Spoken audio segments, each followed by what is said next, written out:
जय यीशु की। मैं हूँ प्रियंका डामोर और आप देख रहे हैं रेडियो वेरितास एशिया की हिंदी सर्विस। कलीसियाई समाचार में आप सभी का स्वागत है। कलीसियाई समाचारों में प्रमुख है, पोप फ्रांसिस ने बड़ौदा के धर्माध्यक्ष का इस्तीफा किया स्वीकार। फादर स्टैन स्वामी को निर्दोष साबित करने के लिए न्यायिक जांच की मांग। भारतीय शिखर सम्मेलन शिक्षा के माध्यम से सद्भाव को बढ़ावा देना चाहता है। गोवा के आर्चबिशप ने कहा, धार्मिक उत्सवों को बनाए सार्थक। प्रवासी महिलाओं की वित्तीय साक्षरता को बढ़ावा देने के लिए गोवा कॉलेज के छात्रों ने कार्यक्रम का आयोजन किया। भारतीय कैथोलिक चर्च ने सुसमाचार प्रचार के लिए एक ऑनलाइन प्लेटफॉर्म लॉन्च किया। उत्कृष्ट योगदान के लिए भारतीय कैथोलिक पत्रकार सम्मानित। सेलेशियन कॉलेज के छात्रों ने 1971 के युद्ध के दिग्गजों का सम्मान किया। गुजरात में मिशनरी ऑफ चैरिटी की धर्म बहन पर धर्मांतरण का आरोप लगाया गया। उड़ीसा की कैथोलिक महिला कांग्रेस पार्टी प्रवक्ता नियुक्त की गई। रेडियो वेरितास एशिया आपके लिए लेकर आए हैं आरवीए मोबाइल ऐप। आरवीए मोबाइल ऐप पर हमारे विभिन्न प्रकार के कार्यक्रमों का लाभ लें, हमसे जुड़े और एशियाई ईसाईयत की आवाज का हिस्सा बने। आज ही ऐप स्टोर एवं प्ले स्टोर से आरवीए मोबाइल ऐप डाउनलोड करें। अब जानते हैं समाचार विस्तार से। पोप फ्रांसिस ने बड़ौदा के धर्माध्यक्ष का इस्तीफा किया स्वीकार। पोप फ्रांसिस ने शनिवार 18 दिसंबर को बड़ौदा धर्मप्रांत के धर्माध्यक्ष गॉडफ्री डी रोजारियो येसु समाजी का इस्तीफा पत्र स्वीकार कर लिया। 13 सितंबर 2021 को 75 वर्ष के होने के कारण धर्माध्यक्ष गॉडफ्री डी रोजारियो ने धर्मप्रांत की प्रेरितिक सेवा से इस्तीफा दे दिया था। धर्माध्यक्ष गॉडफ्री डी रोजारियो एसजे का जन्म 13 सितंबर 1946 को अहमदाबाद, गुजरात में हुआ था। 22 अप्रैल 1978 को उनका येसु समाजी पुरोहिताभिषेक किया गया था।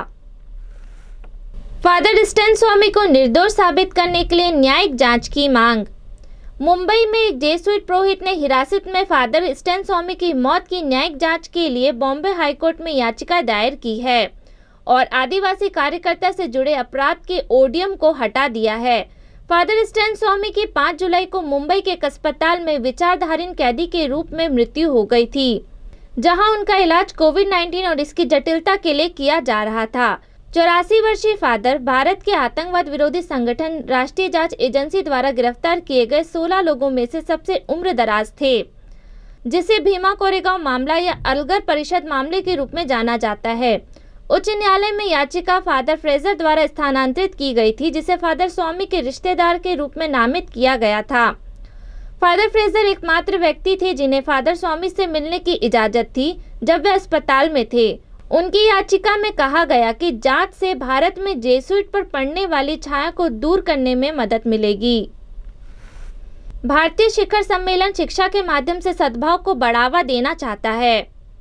भारत में एक शांति मंच ने अंतरधार्मिक संवाद के माध्यम से शांति और सद्भाव को कैसे बढ़ावा दिया जाए, इस पर चर्चा करने के लिए अपना पहला राष्ट्रीय शिखर सम्मेलन आयोजित किया। मुंबई स्थित सीड्स फॉर पीस इंडिया ने 11 दिसंबर को एक आभासी कार्यक्रम के लिए दिन भर चलने वाले संवाद राष्ट्रीय अंतरधार्मिक शिखर सम्मेलन का आयोजन किया, जिसमें प्रसिद्ध शिक्षाविदों, धार्मिक नेता, शांति कार्यकर्ताओं, महिला अधिकार कार्यकर्ता और लेखकों को एक साथ लाया गया। यह मुंबई में अमेरिकी वाणिज्य दूतावास द्वारा वित्तीय पोषित साल भर चलने वाली संवाद परियोजना का हिस्सा था, जो पश्चिम भारत में शिक्षकों को शांति दूत और संगठनों और समुदाय में पुल निर्माता बनने में मदद करने के लिए प्रशिक्षित करना चाहता है। गोवा के आर्चबिशप ने कहा, धार्मिक उत्सवों को बनाए सार्थक। गोवा के आर्चबिशप फिलिप नेरी फेरारो और भारत में लैटिन संस्कार बिशपों के नेता दमन ने 17 दिसंबर को कैथोलिकों से धार्मिक समारोह को अधिक सार्थक, सक्रिय और सहभागी बनाने का आग्रह किया। भारत के कैथोलिक धर्माध्यक्षों के सम्मेलन के अध्यक्ष गोवा के राजधानी पणजिम में अपने आवास पर liturgical book translation adaptation publication पुस्तक के विमोचन के अवसर पर बोल रहे थे। आर्चबिशप ने कहा, धार्मिक पुस्तकों का अनुवाद और स्थानीय भाषाओं में इसके रूपांतरण को प्रतिक्रियात्मक मापदंडों का पालन करना चाहिए और यह विश्वासियों को धार्मिक कार्यों में भाग लेने में मदद करनी चाहिए। प्रवासी महिलाओं को वित्तीय साक्षरता को बढ़ावा देने के लिए गोवा कॉलेज के छात्रों ने कार्यक्रम का आयोजन किया। MES के छात्र कला और वाणिज्य महाविद्यालय ने 10 दिसंबर को भारत के पश्चिम राज्य के बेना वास्को गोवा में आशा सदन सामाजिक केंद्र में प्रवासी महिलाओं के लिए एक वित्तीय साक्षरता कार्यक्रम का आयोजन किया। गोवा में नासरत की पवित्र परिवार की धर्म बहनों द्वारा चलाए जा रहे आश्रय में आशा सदन कैथलिक धर्म बहन ने संसाधन व्यक्तियों का स्वागत किया और 40 महिला प्रतिभागियों को वित्तीय मुद्दों से संबंधित प्रश्न पूछने के लिए प्रोत्साहित किया, जैसे आवास और छोटे व्यवसाय के लिए ऋण आदि। कार्यक्रम की समन्वयक सुश्री मधुमिता धर ने कहा, इसका उद्देश्य वित्तीय साक्षरता और सरकारी योजनाओं की जानकारी देना है। भारतीय कैथलिक चर्च ने सुसमाचार प्रचार के लिए एक ऑनलाइन प्लेटफॉर्म लॉन्च किया। कम्युनियो कैथलिक चर्च की अपनी तरह की पहली पहल है जो लोगों को भारत में सुसमाचार प्रचार के काम में योगदान करने के लिए एक ऑनलाइन मंच प्रदान करती है। गोवा के आर्च बिशप फिलिप नेरी फेरारो और भारत के कैथलिक बिशप के सम्मेलन के अध्यक्ष दमन ने 16 दिसंबर को arch bishop house Panjim Goa में आधिकारिक तौर पर कम्युनियो वेबसाइट का शुभारंभ किया। CCBI के उप महासचिव फादर स्टीफन अल्थारा ने कहा, कम्युनियो भारत के कैथलिक बिशप के सम्मेलन की एक पहल है जो ग्रामीणों और पिछड़े क्षेत्रों में काम कर रहे धर्म प्रांतों और धार्मिक सभाओं को उनके देहाती मंत्रालय में सहायता करने के लिए है। प्रेस बयान के अनुसार नई वेबसाइट कम्युनियो के सेवाओं के बारे में अधिक जानने के लिए सूबा और धार्मिक सभाओं की मदद करेगी। उत्कृष्ट योगदान के लिए भारतीय कैथलिक पत्रकार सम्मानित। पूर्वोत्तर भारत के कैथलिक पत्रकार पोर्स एंड ने पिछले 19 वर्षों से स्थानीय पत्रकारिता में योगदान के लिए पहला नेस्कॉम पत्रकारिता पुरस्कार प्राप्त किया।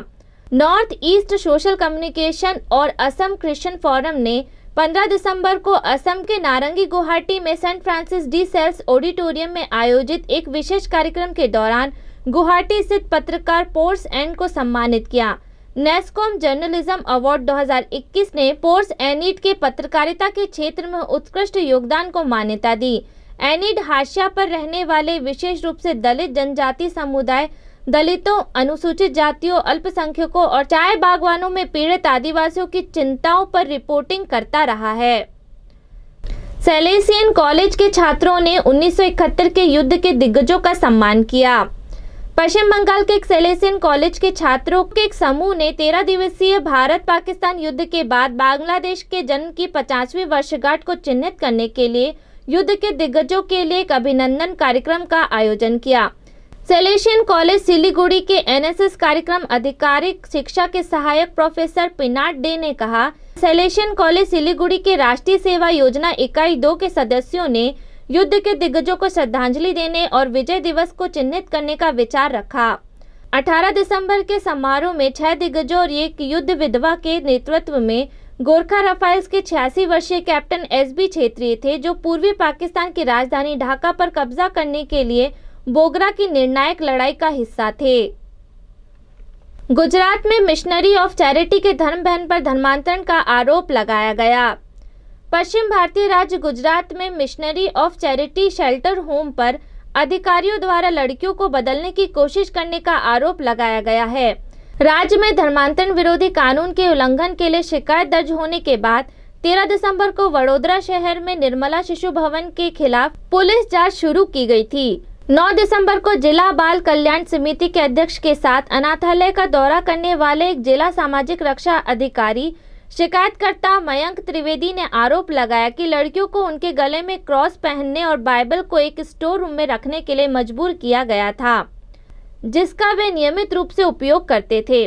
सिस्टर इमैकुलेट ने 14 दिसंबर को बताया, मीडिया कर्मियों के साथ पुलिस अधिकारियों की एक टीम ने 13 दिसंबर की दोपहर को अनाथालय का दौरा किया और ननों और अन्य से कम 1.5 घंटे तक पूछताछ की।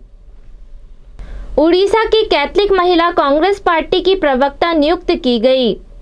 कांग्रेस पार्टी के नए प्रवक्ताओं में से एक उड़ीसा की कैथलिक महिला है जो कहती कि उसकी प्राथमिकता राष्ट्रीय स्तर पर जमीनी मुद्दों को उठाना है।